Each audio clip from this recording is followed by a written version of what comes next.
โลกนี้มีธรรมประจำที่เมื่อทำดีจะไม่ดีมีที่ไหนมีสุขบ้างทุกข์บ้างช่างประไรเป็นวิสัยของมนุษย์ปุถุชนขอกราบไหว้สาวครูบาอาจารย์ทุกท่าน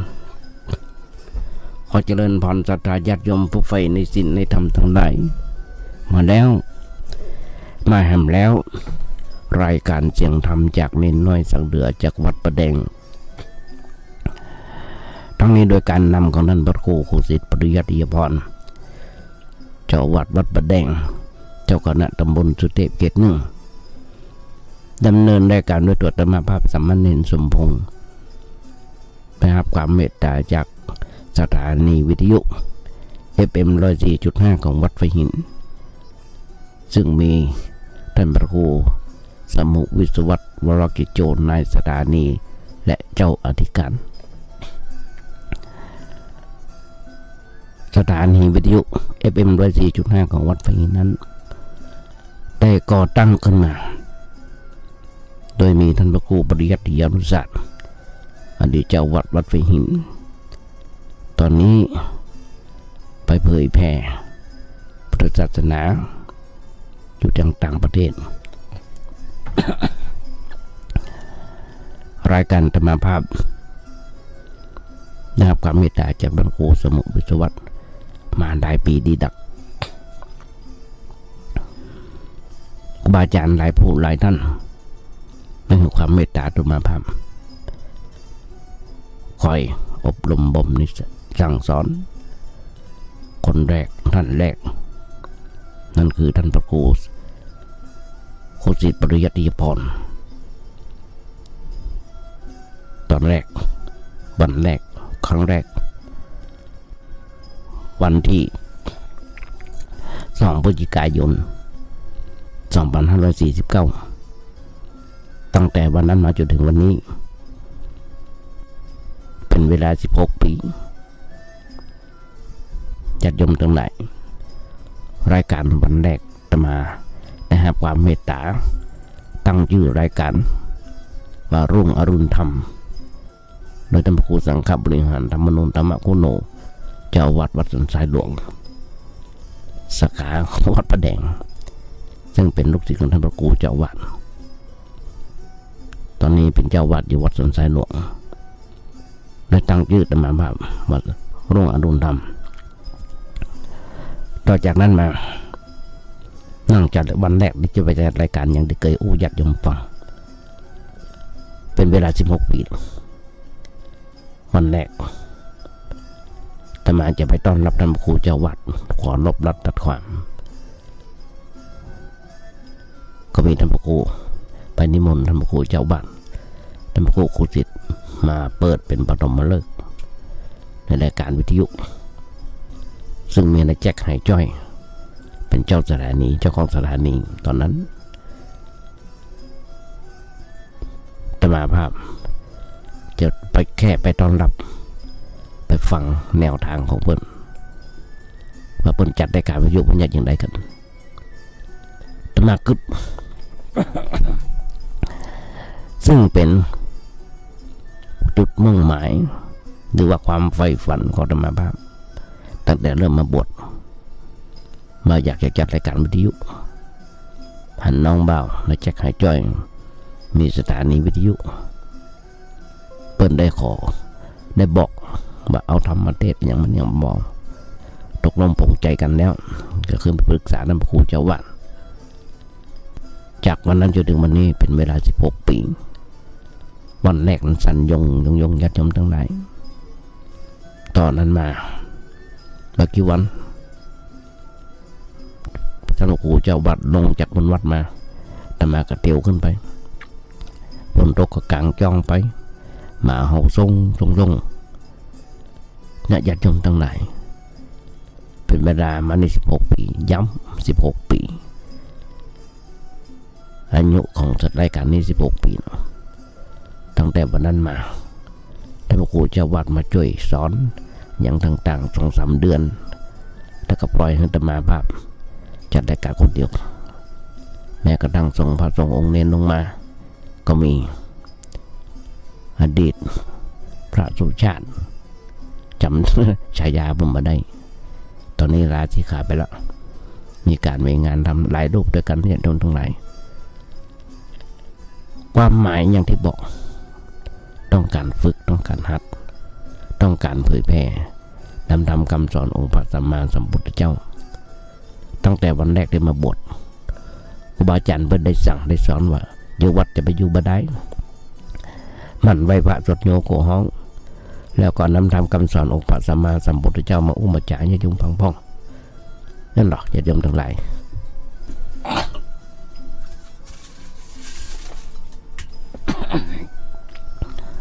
ต่อมาก็ได้ทำตามตอนนี้ทางวัดในเทคโอเวอร์หรือว่าในแจกหายจ้อยไปบ่ไหวก็ยามอยู่ที่บนวัดก็เป็นเวลาในก็หลายปีดีดักเพราะฉะนั้นญาติโยมทั้งหลายเหมือนกันตมานั่งจัดรายการอยู่ที่วัดประแดงส่งเสียงมายังสถานีวิทยุFM104.5ของวัดไฟหินทุกวันพุธจาก 10 โมงจนถึง 11 โมงโดยประมาณอย่างนี้เป็นประจำตอนนั้นหลายปีดีดักเหมือนกัน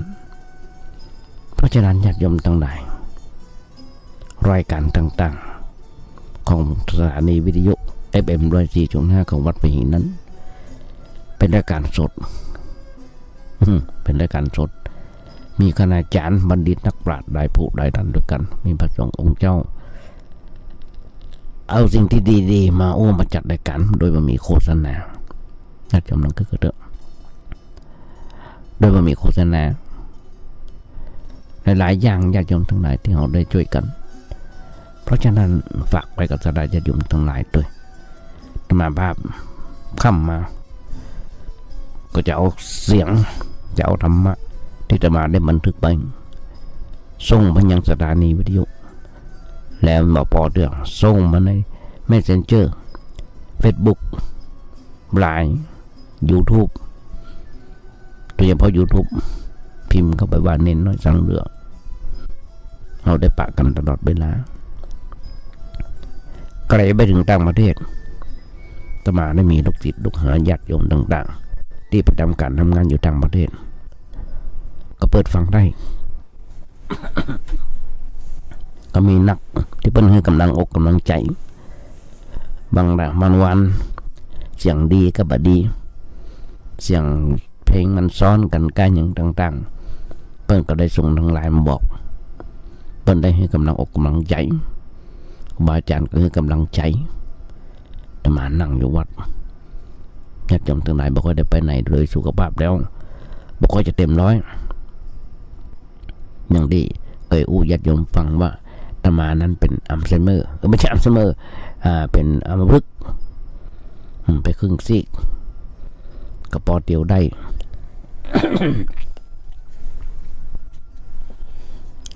ปอเตียวได้ปออูได้นักนี่ติดมันรัวลิ้นมันจะปั่นกันอย่างที่บอกเพราะฉะนั้นสู้ต่อได้ที่สู้สู้ได้ที่สู้เพราะฉะนั้นญาติโยมตรงไหนตมาได้ได้ยกเป็นบทกลอนวัฏโลกนี้มีธรรมประจำดีเหมือนทำดีจะไม่ดีมีที่ไหนมีสุขบ้างทุกข์บ้างจังอะไรเป็นวิสัยของมนุษย์ปุถุชนหลวงปู่พุทธทาสเพิ่นได้บอก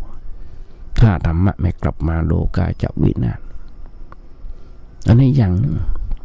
ญาติโยมทั้งหลายคนเฮาทุกเมื่อเชื่อวันนี้บ้านเมืองก็ดีได้สิ่งได้อย่างฮ้อนหาย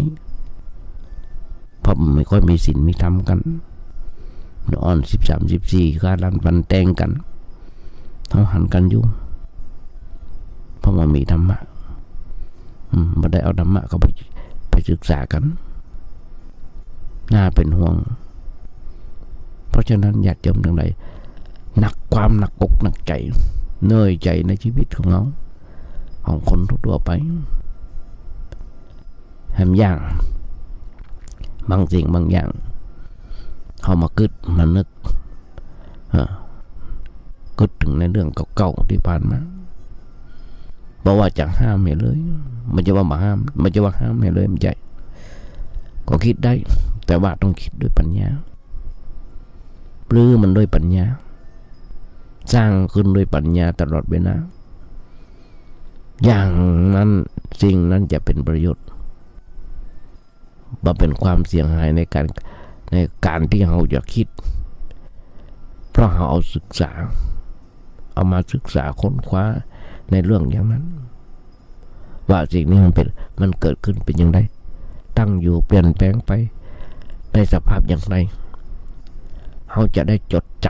ำไว้เป็นบทเรียนกับชีวิตสำหรับชีวิตของเราต่อไปคิดแบบวิเคราะห์วิจัย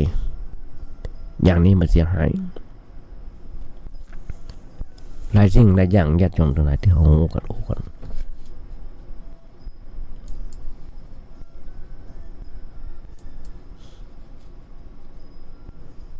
คนเฮาทุกเมื่อเช้าวันทุกพอใจ ทุกพอใจก็แกล้งถูกหันก็ญาติโยมทั้งหลายหลายคนเลยเป็นข่าวหลายวันที่ผ่านมาโดดน้ำตายโดดตึกตายหลายคนกว่าจะหูกว่าจะตอบหลายคนกว่าจะหูก็จะต่อก็ใกล้ตายแล้ว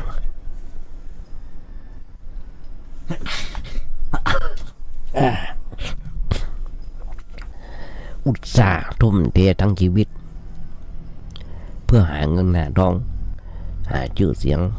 เพื่อให้ได้เป็นใหญ่เป็นโตเพื่อได้เป็นหลายๆสิ่งเลยเป็นใหญ่เป็นโตหลายสิ่งสุดท้ายตอนใกล้ตายแต่ว่ามันเป็นไปบ่ได้เป็นสิ่งที่พึ่งเป็นสาระที่พึ่งเป็นสาระของชีวิตอย่างแท้จริงเพราะมีเท่าใดก็ยังมาหายยังมาหายทุกข์มาเอาตอนใกล้จะตายตอนจะตายหลายคนเป็นอย่างนี้มาโหว่าทั้งหมดที่หามาทั้งชีวิตต้องฟาดฟันต่อสู้บางทีก็ต้องทรยศหักหลังหรือแม้จะต้องต่อสู้จนทะเลาะกันกับเพื่อนกับญาติพี่น้องกว่าจะได้มาแล้วก็แปลว่ามันเป็นไปบ่ใช่สิ่งที่ชีวิตของเขาที่ต้องการเลยเพราะมันมาช่วยให้เขาทำให้เขาชีวิตของเขาอยู่สุขเป็นสุขมีความสุขอย่างแท้จริงหลายคนบอกนึกในใจว่า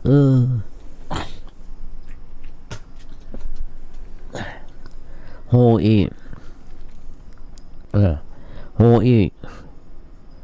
มาทำดีกว่าโฮอีกูมาทำดีกว่าคนใกล้จะตายหลายคนที่มักจะอู้แบบนี้กว่าจะโฮติดคุกติดตารางกับหลายคนโฮอีจะมาทำนี้เช่นการทุ่มเททั้งชีวิตเพื่อหาเงินหาทองเพื่อชื่อเสียงเกียรติยศความรู้ส่วนใหญ่มีประโยชน์แต่ที่มันมีประโยชน์ก็คือว่าโฮอีกว่าจะโฮอีเพราะสายไปแล้วมาโฮตอนใกล้จะตายบางคนบอกโฮอย่างนี้จะบ่ทุ่มเททั้งชีวิตเพื่อกับการงานแต่ก่อนก็บอกเคยคิดว่าถ้าบ่มีเฮางานบ่สำเร็จองค์กรอยู่ในกระเพาะเฮาถ้ามีเฮาองค์กรอยู่บ่ได้แล้วก็คิดต่อไปว่าอย่างที่ทำให้ชีวิตของเฮาก้าวหน้าเฮาก็หาทำเพื่อสิ่งนั้นพอถึงตอนโหว่าพอเฮาป่วยแล้วจะสุดท้ายจะมาแบบว่าบ่มีเฮาองค์กรก็อยู่ได้เฮามาทำคนอื่นก็อยู่ได้ทำแทนเราได้แล้วก็มีหลายคนที่อู้แบบนี้ญาติโยมทั้งหลาย นี่ใกล้จะปีเก้าจะผ่านแล้วปีใหม่ก็จะใกล้เข้ามาแล้วปีเก้าผ่านไปปีใหม่ผ่านมาปีเก้าผ่านไปปีใหม่ก็เข้ามาหมุนเวียนเปลี่ยนไปเป็นสัจธรรมอย่างหนึ่ง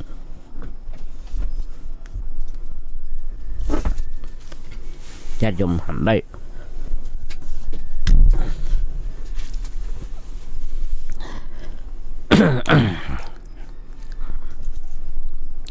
คนเราทุกเมื่อเช้าวัน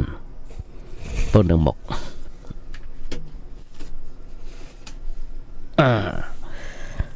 เราต้องเตือนตัวไว้ก่อนตนเตือนตนให้พ้นผิดตนเตือนจิตให้พ้นภัยเตือนตนไม่ได้แล้วใครจะเตือนโบราณเป็นว่าร่างกายนี้ที่แท้ก็แค่บ้านเช่าเพียงชั่วคราวเข้าพำนักพักอาศัย30,000 วันพันพื้ยื่นคืนเข้าไปวิงวอนใครมิอาจขอต่อสัญญาถึงหมอดีผีดังอย่าหวังพึ่งเวลาถึงต้องจำพรากจากเคหาทิ้งร่างกายไว้กับโรกาสิ่งนำพาติดตัวชั่วกับดีหรือว่าบาปกับบุญคนเฮาทุกเมื่อเช้าวันญาติโยมมุนจนทำทั้งหลายจะมีทรัพย์สมบัติอย่างไรก็จ้างจะมีลูกมีหลานมีพี่มีน้องอย่างไรก็จ้างหนักหนาอย่างไรก็จ้างรวยเป็นอย่างไรก็จ้างตายไปแล้วเอาอย่างไปได้พอแม่ทรัพย์สินล้นมืออย่างที่บอกกำไปโดยได้ก่อนแม้แต่ร่างกายก็ยังเอาไปเฝ้าไว้กำไม่ได้ก็ติดตัวไม่ได้ก็คือบาปกับบุญ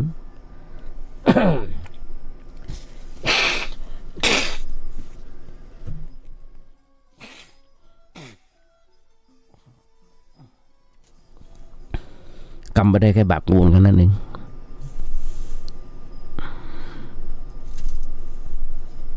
นะเพิ่นบอกว่าคิดแบบวิเคราะห์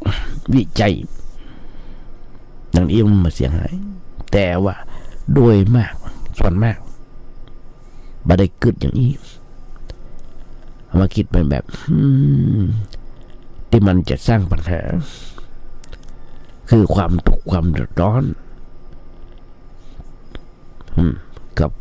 ความทุกข์ความเดือดร้อนแก่คนนั้น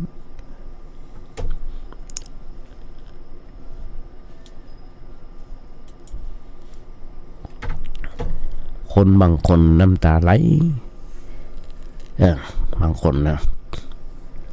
ถามว่าทำไมถึงน้ำตาไหลมาก็ถึงเรื่องเก่าๆนั่งกึดแล้วก็เศร้าใจเพราะมันเป็นเรื่องที่ผ่านไป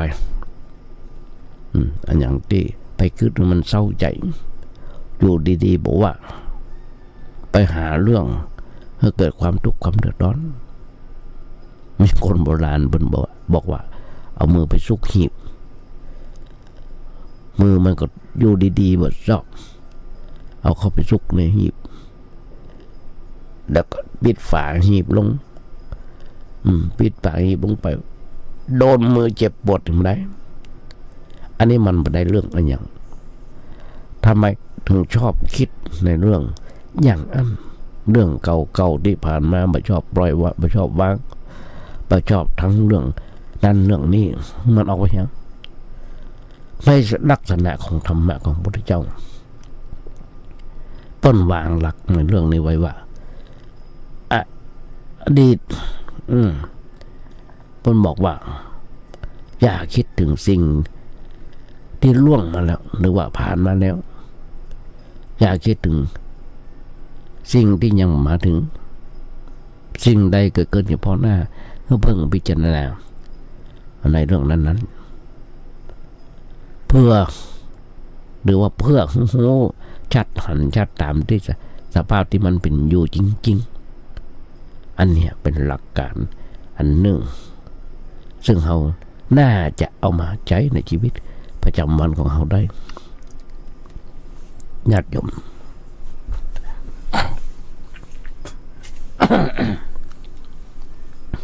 ท ถ้ามาถึงบอกท่านจำ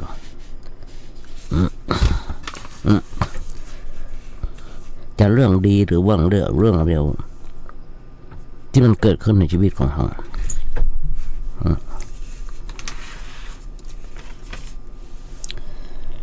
เวลาที่เราประสบกับเรื่องที่บดีอย่าไปคิดว่าทำไมถึงต้องเป็นเราทำไมต้องมาเกิดที่เราที่คนในครอบครัวของเราเพราะหากว่าเรากึดไปยิ่งตกไปยิ่งกว่าเก่าครับการคิดแบบนี้ไม่ใช่วิธีการที่คิดที่แก้ไขปัญหาแต่คือคิดไว้เสมอว่าบอกว่าเรื่องดีหรือว่าเลวตอนแหละที่จะเกิดกับชีวิตของเราและเมื่อมันเกิดขึ้นแล้วก็บอกต้องไปหวาดกลัวหรือว่าตื่นเต้นกับมันกึดยอมรับและกล้าเผชิญหน้ากับมันอย่างบ่หวั่นไหวคนบางคนเปิ้นถึงบอกถึงมากล้นยศถาบารมีถ้าขาดดีย่อมจบคนนับถือถึงเก่งกาจเหลือล้นคนเล่าลือแต่ปากซื่อใจคดก็หมดดีถึงยากจนยศถาบรรดาศักดิ์กลับคนรักมากมายในถิ่นที่ถึงต้อยต่ำยศถาบารมีจิตใจดีอยู่ที่ไหนใครก็ชอบอยากจำลองคือก่อนนะ เพราะฉะนั้นคนเฮาถึงไร้ทรัพย์แต่เฮามาไร้ปัญญาถึงไร้ทรัพย์แต่เฮามาไร้ปัญญาเมื่อยุคนี้สมัยนี้บางคนธุรกิจล่มละลายหลายสิ่งหลายอย่างที่ผ่านมาโควิดเข้ามาในบ้านเราไปทั่วโลกแต่บ้านเรานี่ก็นักธุรกิจหลายอย่างล่มละลายไปย่อยยับเมื่อธุรกิจการงานเกิดข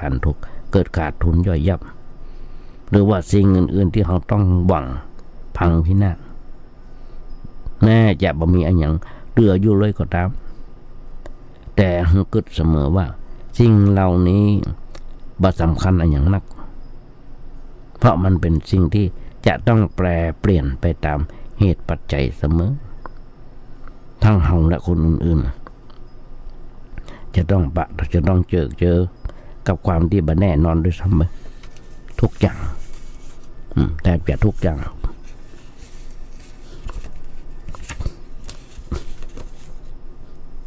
ส่วนการประคับประคองชีวิตให้คงอยู่เพื่อสร้างความดีนี่สิอันเนี้ยญาติโยมทั้งหลายสำคัญยิ่งกว่าเพราะความดีเป็นเปรียบเสมือนเครื่องหมายแสดงว่าเขาเป็นมนุษย์พวกเกิดมาเพราะเสียทีที่เกิดพอใจเป็นมนุษย์แค่เพียงว่าทำธุรกิจล้มเหลวหรือว่าสมหวังแต่เป็นมนุษย์ได้เพราะทำความดีแม้เขาจะเหนื่อยจะเหลือเพียงแค่ชีวิตล้วนๆที่ไร้ทรัพย์แต่เมื่อสติปัญญายังมีเขาก็ยังมีโอกาสลุกขึ้นสู้เพื่อเลือกเอาสิ่งที่สูญเสียไปกลับพลิกคืนมาใหม่ได้เพียงแต่เขาต้องอดทนและต้องทนให้ได้ให้กับเวลาที่การสูญเสียไปได้มันมีโอกาสคลี่คลายตัวของมันเองสักระยะหนึ่ง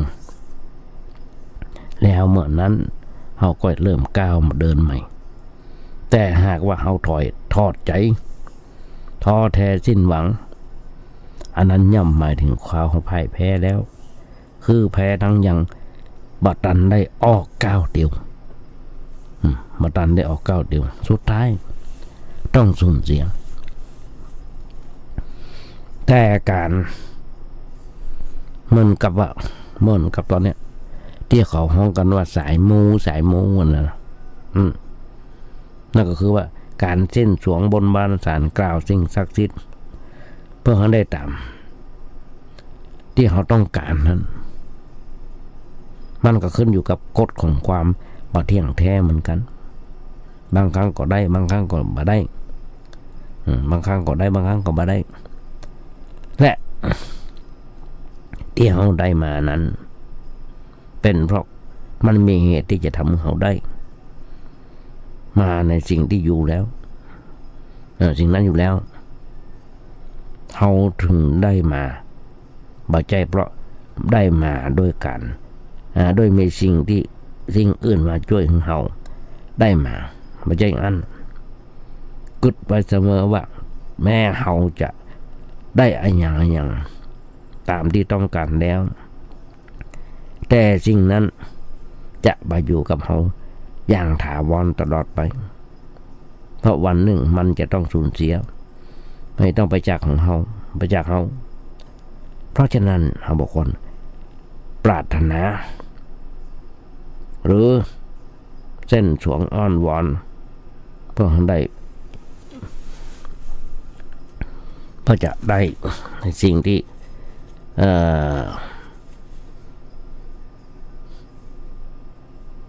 หลายสิ่งหลายอย่างก็ว่าอันญาติโยมทั้งหลายทุกคนญาติโยมทั้งหลายแต่มาเสมอว่ามรดกทางกายคือโรคภัยไข้เจ็บอย่างแต่มาภาพทุกวันโรคภัยไข้เจ็บเบียดเบียนนั่นคือมรดกทุกคนมีเหมือนกันแต่เราจะต้องเผชิญอยู่กับโรคหลายๆสิ่งหลายอย่างบางคนเป็นโรคที่สังคมรังเกียจหรือว่าเจ็บป่วยได้โรคอะไรอย่างต่างๆก็ตามขออย่าคิดที่จะหายจากโรคนั้นเพราะมันจะยิ่งทำให้เราเป็นตุกหนักเข้าไปแต่ในคิดกึดว่าเขาจะรักษาโรคไปตามเรื่องของมันบางทีก็หายบางทีก็บ่หายเพราะฉะนั้นอย่างใดก็ตามถึงแม้เขาจะเป็นบ่เป็นโรคนี้เขาก็ต้องตายอยู่แล้วเพราะฉะนั้นไม่จำเป็นจะต้องเสียใจหรือว่าหวาดกลัวต่อโรคนั้นร่างกายของคนเราเป็นที่อยู่ของโรคนาชนิดทุกชีวิตที่เกิดมาบอกว่าจะเป็นเศรษฐีพันล้านหรือว่าขอทานล้วนแต่ต้องเป็นโรคโดยกันทั้งนั้นเพราะฉะนั้นอย่าตกใจหรือกลุ้มใจกับโรคต่างๆที่กำลังเป็นอยู่โดยเกิดเนี่ยว่าความมีโรคเป็นเรื่องปกติธรรมดาที่ทุกคนเกิดมาจะต้องได้รับโรคเป็นมรดกเหมือนกันเพราะฉะนั้นญาติโยมอย่าตกใจไปกับโรคที่เขาเป็น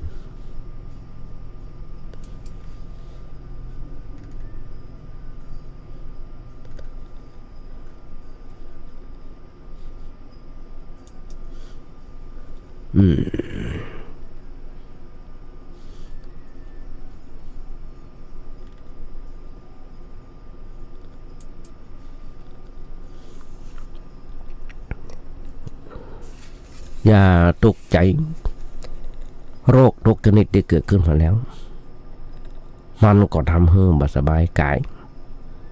คือมีความทุกข์กายก็เหมือนกับคล้ายๆกันไปกันหมดแต่เฮาไปกลัวไปตกใจกับชื่อที่สมมติห้องโรคนั้นจนเกินไปเลยทำเฮาเกิดความทุกข์ตั้งใจซ้อนขึ้นมา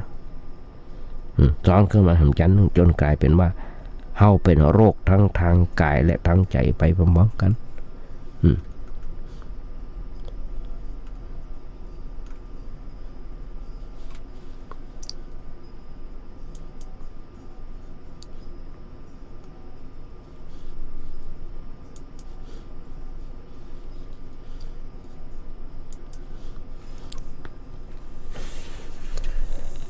โรคทุกชนิด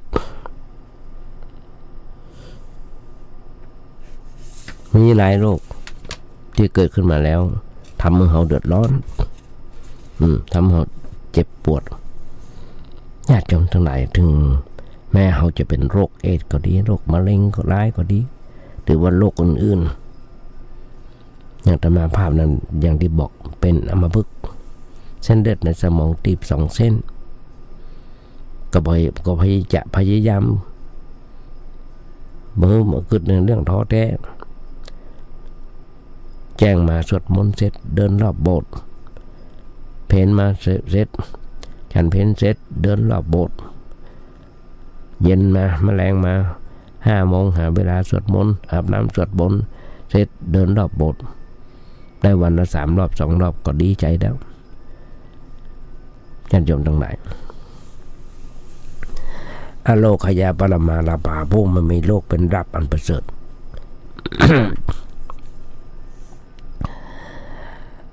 พยายามคิดให้เกิดการท้อแท้อย่าพยายามคิดนึกคือการท้อแท้หรือว่าคิดน้อยใจในโชคชะตาเป็นอันขาดเพราะมันจะมาทำให้เราดีขึ้นมีแต่จะทำให้ชีวิตของเราย่ำแย่สุดลงไปสุดหนักลงไปต้องให้กำลังอกกำลังใจรายการเน้นน้อยตัวนี้ก็เป็นกำลังขอเป็นกำลังใจอย่างนึงหลายคนที่ฟังเนี่ยกำลังสบายป่วยอยู่นอนอยู่โรงพยาบาลนอนอยู่ที่บ้าน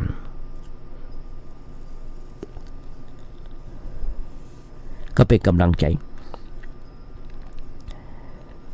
ก็การหรือว่าคึดน้อยใจในโชคชะตาเป็นอันขาดเพราะมันจะมาทำเขาดีขึ้นมีแต่จะทำให้ชีวิตของเขาย่ำแย่สุดหนักลงไปทุกวันเมื่อเกิดว่าความตายจะมีแต่เฉพาะผู้เป็นโรคผู้เป็นโรคต่างๆ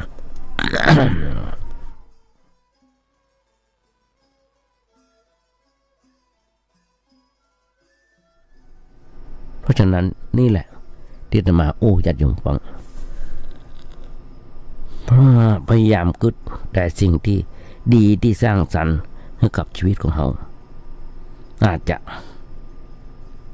พิชิตโรคร้ายที่กำลังมีให้เบาบางลงหรือว่าหมดลงไปได้เพราะการคิดแต่สิ่งที่ดีนั้นย่อมมีปาฏิหาริย์เกิดขึ้นได้เสมอญาติโยมมนต์ส่วนดำทั้งหลายบาปกับบุญที่เคยจ่ายญาติโยมฟังคนเราในโลกธรรม8ได้ลาภเสื่อมลาภได้ยศเสื่อมยศสุขทุกข์นินทาสรรเสริญ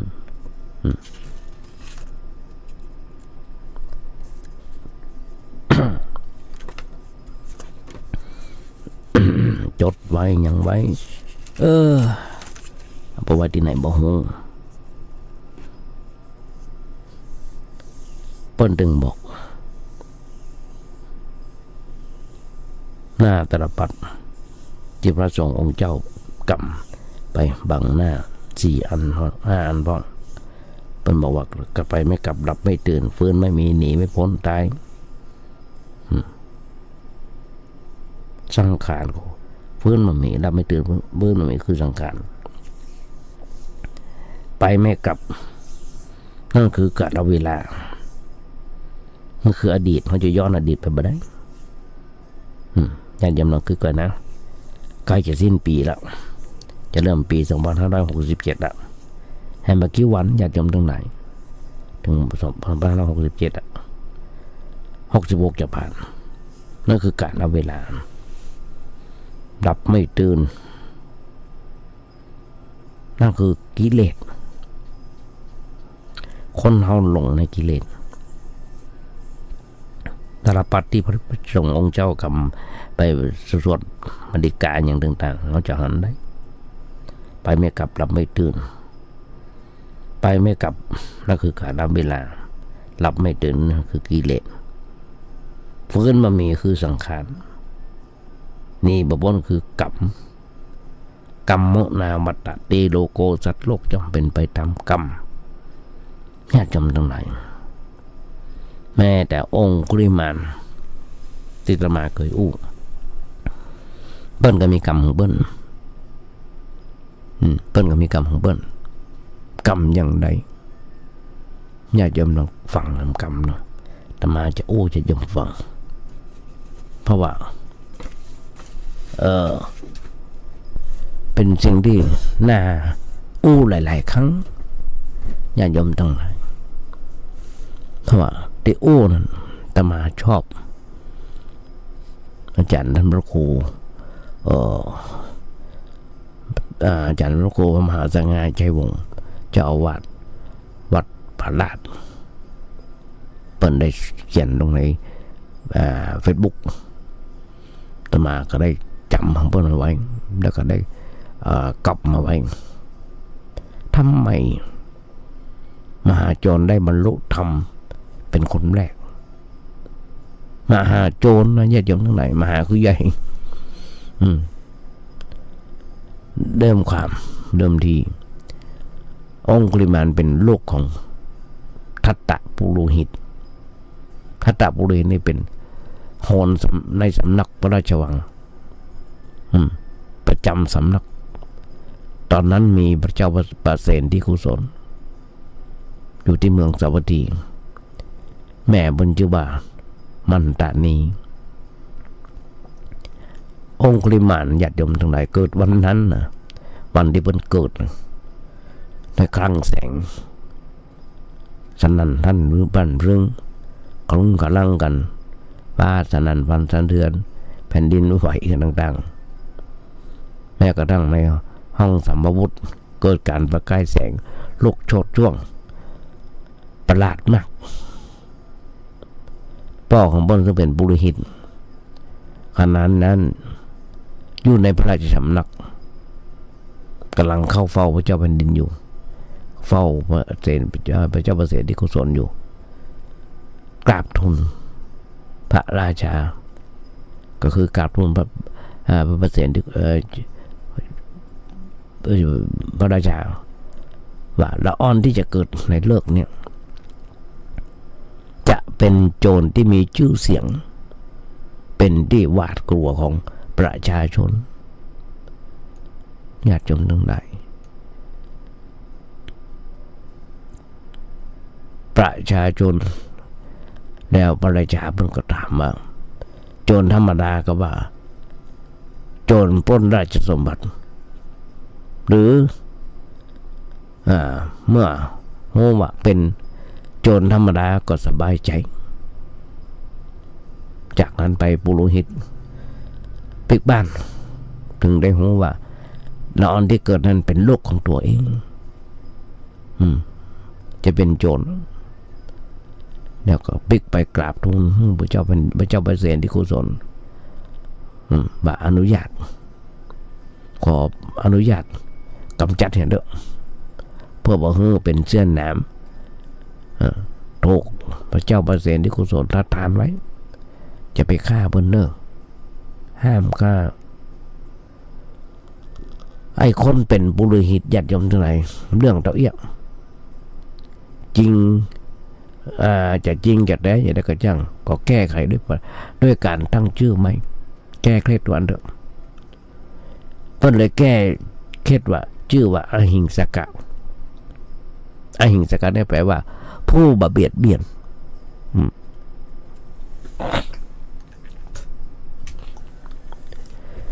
ผู้บ่เบียดเบียนอหิงสกะผู้เป็นผู้บ่เป็นบ่เบียดเบียนใครเลยแต่สมชื่อ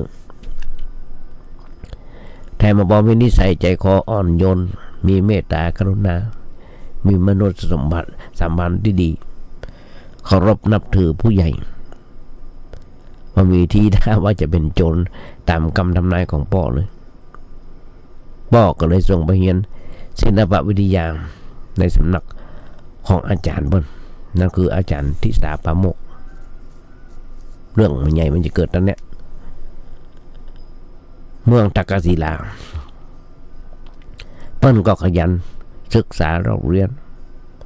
ศิลปวิทยาต่างๆเคารพนับถืออาจารย์แม้กระทั่งปริญญาของอาจารย์อย่างดีเป็นที่โปรดปรานของอาจารย์อย่างยิ่งแถมยังมีสมองอันเป็นเลิศเรียนเก่งและยุคนี้สมัยนี้ก็เป็นด็อกเตอร์หลายใบเรียนเก่งล้ำหน้าคนอื่นไปแฮมหลายๆรุ่นเดียวกันในหลายๆเต้าจนเปื้อนอิจฉาริษยามันก็ญาติโยมทั้งหลายกิเลสตัณหาอิจฉาริษยาตัวมาละอาจารย์เองเวลาจะดุจะด่าลูกศิษย์ต่างๆก็ยกเอาอหิงสกะมาว่าทำไมถึงมาตั้งใจเฮียนถ้าตั้งใจเฮียนแบบอหิงสกะจะดีมากๆเลยยังมาเอาอหิงสกะเป็นตัวอย่างซึ่งหลายๆคนในครอบครัวก็ทำกันแบบนั้นอยากจำทั้งหลายมาทำให้เบาเปื่อนอย่างเปื่อนข้างบ้านบ้องเป็นลูกปนบนนั้นบ้องคนนี้บ้องถ้ามันมาตั้งใจเห็นอย่างเบิ้ลบ้องถ้าตั้งใจเห็นอย่างเบิ้ลจะดีอันนี้เนี่ยก็ไม่กล้าแอวก็เล่นแว่นรถกันบางทีละอ่อนรถหลานดันเต้าของเขาก็ได้เนื้อทำใจเหมือนกันนะอย่าจมทั้งหลายทำไมหมู่เธอมาเอาอย่างอหิงสกะเอาตัวอย่างอหิงสกะเป็นไอดอลเป็นตัวอย่างแบบเนี้ยยิ่งทำโมลูกจิตลูกหาเกลียดชังอหิงสกะหนักขึ้นเลยหาทางกำจัดโดยแบ่งเป็นกลุ่มเข้าไปอู้จาร้ายอหิงสกะสร้างเรื่องดีตีหน้าเศร้า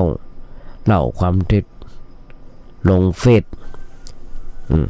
ซโจมตีพอความลับแตกก็บอกว่าหูเต้ามาถึงการ เป็นแบบนั้นนะอย่าโยมตรงไหนอหิงสกะเลยได้รับทุกจากความดีที่บ่เจตนาเข้าทำนองว่าอันทุกของเขาอยากให้เราดีแต่พอเติมที่ขึ้นเต็มที่เขามันไส้จงทำดีแต่อย่าเป็นจงทำดีแต่อย่าเป็นจะเป็นภัยไม่มีใครเขาอยากเห็นเราเป็นเราเด่นเกินทำดีทำเด่นความดีทำเด่นเกินไปมันก็จะเป็นภัยแรกอาจารย์มันก็มาสนใจญาติโยมทั้งหลายแต่พอมันเข้าบ่อยเข้าก็ชักจะเชื่อแล้วว่าคงจะเป็นไปบ่ได้เพราะถ้าบ่มีมูลพวกศิษย์คนอื่นๆคงมาต้องคงมาเป็นเสียงเดียวกันญาติโยมหุ่นจะนำหลายคนโบราณมันว่าเสาศิลา8 ศอกตอกสลักคนเดินผลักทุกวันย่อมเสายังไหวเสาศิลานะ8 ศอกตอกสลักเฮาเปิดไปโยไปโยมาเสามันยังคอนได้ในที่สุดญาติโยมทั้งหลายอาจารย์เปิ้ลก็ปักใจแน่วแน่ว่าอหิงสกะเป็นศิษย์ทรยศคิดร้างกูคิดร้างกูอันนี้ตามอาจารย์มหาสังฆปบอกว่าจะกันตามบทอธิบายที่เพิ่มว่าทุกใส่ความอหิงสกะแอบมีสัมพันธ์กับอาจารย์แม่นั่นคือเป็นอาจารย์ภรรยาของทิสาประโมกอาจารย์ก็เลยห้องลูกศิษย์หักที่จะจบการศึกษามาทำนองขอค่าครู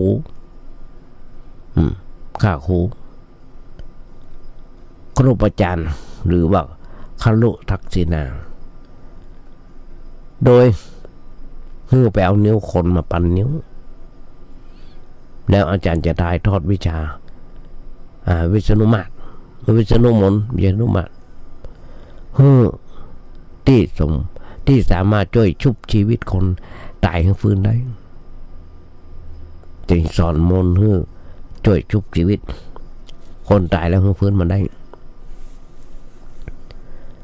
กล้าที่เป็นคนหัวอ่อนญาติโยมทั้งหลาย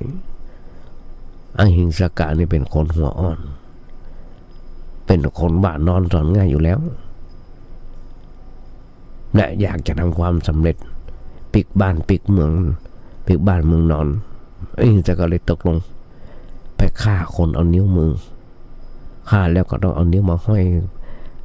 อยเป็นพวงแขวนคอกว่าจะได้เป็นร้อยก็ต้องเสียเวลาเมินญาติโยมทั้งหลายและนิ้วที่แขวนคอไว้บางนิ้วก็เน่ารุดไปต้องหาเพิ่มอยู่ตลอดเวลาทุกพื้นที่มาถึงช่วงเวลาที่ชื่อเสียงของเพิ่นกระชอนไปทั่วเป็นมหาโจรอันดุร้ายไล่ฆ่าคนตัดเอานิ้วมาทำพวงมาลัยจนพวกคนบักกล้าจะเดินทางไปไหนจนในที่สุดญาติโยมทั้งหลายพ่อของอหิงสกะหูข่าวว่ามหาโจรนี่คือลูกของตัวเก่าก็เลยไปกราบทูลพระเจ้าประเสนที่กุศลไปกราบทูลเบิ้ล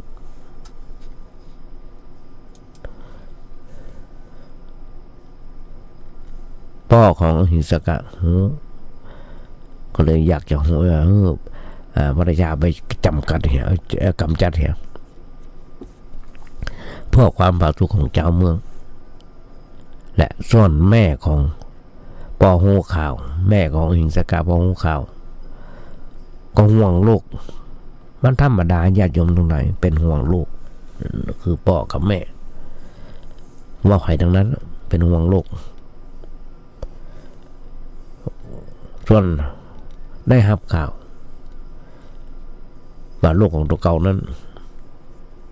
จะมีภัยแล้วถึงชีวิตถึงแม่ลูกจะเป็นโจรก็เป็นลูกแต่นี่แหละความรักของพ่อของแม่มีต่อโลกอันยิ่งใหญ่มหาศาลเพียงใดแม่ของอหิงสกะก็หนีออกจากเมืองมุ่งหน้าไปยังที่ว่าลูกของเปิ้ลนั้นอยู่เพื่อแจ้งข่าวของลูกของว่ารู้ตัวว่าจะมีหลบหนีไปอย่างญาติโยมส่วนทำต่างๆอย่างที่เคยเล่าพระพุทธเจ้ารู้โดยพยานว่าองค์กุฎิมานผู้มีอุปนิสัยจะได้บรรลุธรรมเพื่อบ่ฮื้อท่านล้ำลึกลงไปในห่วงแห่งอากุศลกรรมหนักไปกว่าเก่าอันจะตัดทางแห่งมรรคผลนิพพานเนี่ยก็ได้เสด็จไปดักหน้าองค์กุฎิมานหันพระพุทธเจ้าคิดว่าพระก็พระเด้อพระจะฆ่าเอานิ้วหมาได้ฆ่าแถมนิ้วเดียวบ่ได้จะครบปันอยู่แล้วว่าแล้วก็ล่นโยงดาบกำดาบชูไล่ตากก็จมว่าหยุดนะหยุดนะหยุดนะหยุดนะพระพุทธเจ้าก็ตอบบอกเอาหยุดแล้วแต่เธอยังไม่หยุดมหาโจรก็ยังว่าแย้งว่าท่านยังเดินอยู่เลยทำไมว่าหยุดแล้วโกหกพระพุทธเจ้าตรัสว่าเขาหยุดทำบาปแล้วส่วนเธอยังไม่หยุดต่ออันญาติโยมทั้งหลายมหาโจรองคุลิมานก็ได้สติตั้งทิ้งดาบและประกราบทูลพระพุทธเจ้าญาติโยมทั้งหลายองคุลิมานหูในคำว่าหยุดแล้วเขาหยุดแล้วแต่เธอยังไม่หยุดประเคยได้ยินในคำนี้มาก่อนก็เลยยอมสยบกับพระพุทธเจ้าพระพุทธเจ้าแสดงธรรมเตือนสติคือข้อคิดพอจบเทศนาแล้วเปิ้ลได้ทูลขอบวช ทูลขอบทกับพระพุทธเจ้าโดยมีพระพุทธเจ้าเป็นประธานอุปสมบทแล้วทรงนำกลับไปยังวัดพระเจดวัน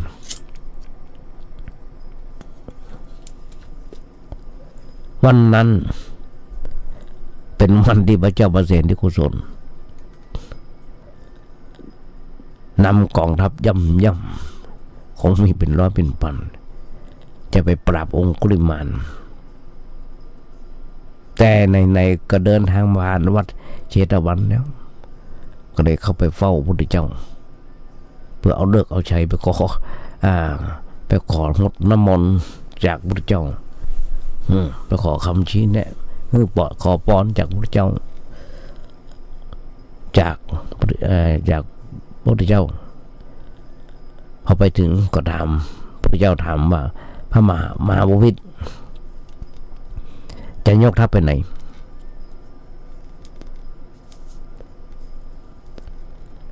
พระราชาก็ทูลว่าจะไปปราบโจรองคุลิมานพระเจ้าถามว่าถ้าโจรองคุลิมานละการทำบาปมาบวชเป็นศิษย์ของเขาแล้วหรอพระองค์ยังจะปราบอยู่จะปราบอยู่ก่อนพระเจ้าแผ่นดินพระเจ้าประเสริฐกุศลนั่นนะโอ้ว่าถ้าอย่างนั้นก็ได้รับพระราชทานอภัยโทษพร้อมถวายอุปถัมภ์ด้วยปัจจัยสี่เช่นพระสงฆ์อื่นๆเหมือนกับองค์อื่นพระเจ้าก็บอกว่าจี้ไปยังพระเจ้าหนุ่มนุบหนึ่งคนหนึ่งพระเจ้าหนุ่มองค์โดนหนึ่งซึ่งนั่งใกล้ๆพระเจ้าประเสริฐกุศลแล้วก็องค์คุลิมานผู้ที่พระองค์จะไปปราบนั้นนั่งอยู่แม่ๆนะยังจำจังไหนแม่ทรงโหว่าพระภิกษุหนุ่มมาเบียดเบียนภัยแหมแล้วก็ยังสะดุ้งว้าวุ่นใจน้อยๆแต่ก็ทรงชมความกลัวข่มความกลัวไว้เข้าไปนมัสการภิกษุหนุ่มแล้วก็ทรงปรารถนาเป็นยมอุปถากแล้วกรรมภาวนาเป็นยมอุปถากญาติโยมมุ่งสนทำตรงไหนแรกนะพระองค์ก็โหว่าองคุลิมาน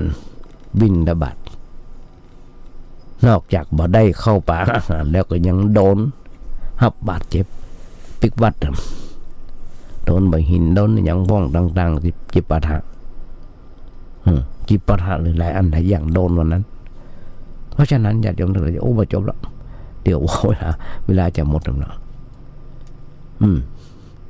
อย่างนั้นบาดเจ็บน้อยเลยเมื่อเจ้าไปหาปิกพอโดนขว้างโดนยังหัวร่างข้างแตกก็ได้รับทุกขเวทนาปิกเข้าไปวัดเจ้าพระพุทธเจ้าว่าให้อดทนเพราะนั่นคือเศษกรรมของเขาเศษกรรมของท่านวันหนึ่งท่านปะไม่ยิงคนหนึ่งที่กำลังต้องเดินมาพระพุทธเจ้าเลยกราบทูลพระพุทธเจ้าก็ตอบสนองบอกว่าเมื่อท่านแผ่เมตตาของนางเนี่ยลงขึ้นเปิ้นก็ไปบิณฑบาตปะไม่ยิงที่อย่างที่คนแก่เดินท่านเดินยืนสงบใกล้ๆเปล่งวาจาเป็นสัตย์อธิษฐานว่ายะโตหังภคณีนะอริยะยะชาติโยชาโตนาพิชานามิสัญจะปานังจีวิตาโรเปตาเตนะสัจเจนะสุติโหตุสุติขปัสสะสิ้นคำที่องค์คุลิมานได้มันยิงคนนั้นเกิดโรคอย่างไงได้ คนเลยลือกันว่าท่านองคุลิมานมีมนต์วิเศษทำมือคลอดลูกง่ายเพราะฉะนั้นองคุลิมานประดิษฐ์สั้นๆกับยติอูมาแกเป็นบทสวดที่แกอาจารย์ยกหลังๆรวบรวมไว้เป็นบทสวด7 ตำนาน12 ตำนานเพื่อสวดเป็นสวัสดิมงคลเป็นบทสวดมนต์ที่ดีอย่างนึงญาติโยมทั้งหลายอย่างใดแล้วแปลให้ฟังเอาไว้วันต่อไปจะมาญาติโยมฟังครับยังมาจบเรื่องขององคุลิมานเดี๋ยวว่าเวลาก็จะหมดแล้วหันท่าว่าต้องนำรายการนี้จากไปแล้วก็นำรายการนี้จากไปญาติโยมทั้งหลายขอเอางานบุญงานกุศลญาติโยมฟังสักน้อย2 น้อยซึ่งทางวัดประแดงของเฮาญาติโยมทั้งหลายโดยที่ท่านพระครูโกศิปริยัติยาพรเป็นเจ้าวาดได้ก่อร่างห้างแปลงซ่อมแซมเสนาสนะ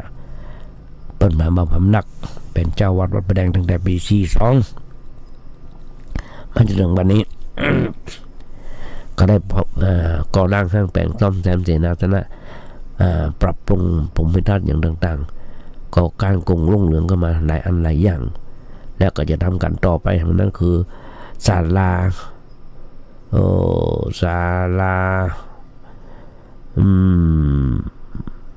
เป็นศาลาของพระเจ้าติโลกนาถคือเป็นพิพิธภัณฑ์ของพระเจ้าติโลกนาถที่วัดประแดงเพราะฉะนั้นฝากบอกบุญญาติโยมทั้งหลายร่วมทำบุญสุนทานด้วยกัน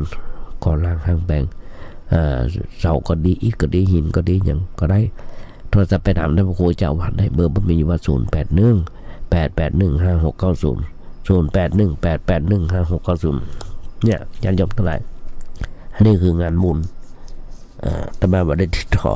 น้องมัดไปเห็นแบบมีงานอย่างพ่อต้องขอนำรายการนี้จากไปกราบขอบพระคุณในน้ำใจของท่านพระครูสมุวิศวัตรวรกิจโจในสถานีและเจ้าอธิการที่เมตตาเผื่อแผ่ถวายเวลา1 ชั่วโมงวางใจเป็นอย่างยิ่งวันนี้ญาติโยมคงได้อันยังมานักก็น้อยมาภาพขอนำรายการนี้จากญาติโยมไปก่อนนำรายการนี้จากไปขออำนวยอวยพรสถานญาติโยมอาจจะเป็นวันครบรอบวันเกิดของไปคนใดคนหนึ่งขออำนวยอวยพรสถานญาติโยมทั้งหลายว่าขอมีความสุขมีความเจริญคิดสิ่งหนึ่งถึงได้สมความมุ่งมั่นปรารถนาขอญาติโยมอย่าเจ็บอย่าไข้กันเลยขอเจริญพร